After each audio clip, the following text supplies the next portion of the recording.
I have seen a comedian at the Fringe called Eli Matthewson, and his show this year is entitled An Inconvenient Poof. In his stand-up, he is talking about how when he was in high school he was the head environment prefect and trying to make a difference for the world and the environment around him. And he doesn't feel like it worked.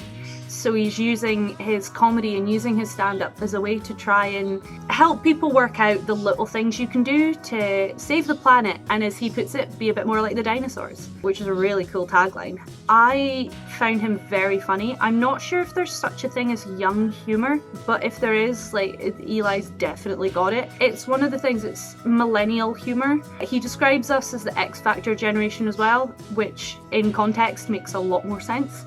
He does sprinkle personal anecdotes throughout his environmental talk as well. Some of it can feel a little bit disjointed. I was trying to remember what the theme was, and that's the closest I could think of, but there was only really 2 or 3 of his stories actually were relevant to the environment. The rest were just observations that he has had in his life, which are still funny, but don't fit into the theme as nicely as probably intended. In saying that, very, very difficult to fault anything that he did.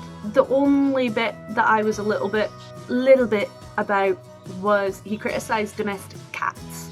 As a cat person, that hurt just a bit. But the anecdote that followed, he said the anecdote and we all looked at him and he's like, you can look this up. This is a real thing that happened in New Zealand. Still love cats, but I appreciate that they can be assholes. I just remember laughing for an hour solid. A lot of the jokes, without straight up spoiling his entire stand-up, there's not much more I can say, other than he deserved a much bigger audience than he had the day that I was there. Straight up, 5 out of 5 stars. If you're up for a bit of, if there's such a thing as young humour or easy humour and you just want to laugh, Eli Matthewson, straight up. He's been at the Fringe for the last couple of years, I believe, and if he comes back next year, he's the first on my list to go and see. Eli Matthewson has just made it to the top of that list. If you found my review helpful, consider buying Edinburgh Culture Review a coffee using our Ko-fi page.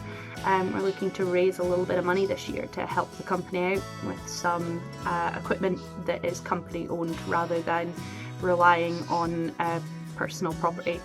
Thank you and enjoy the Fringe.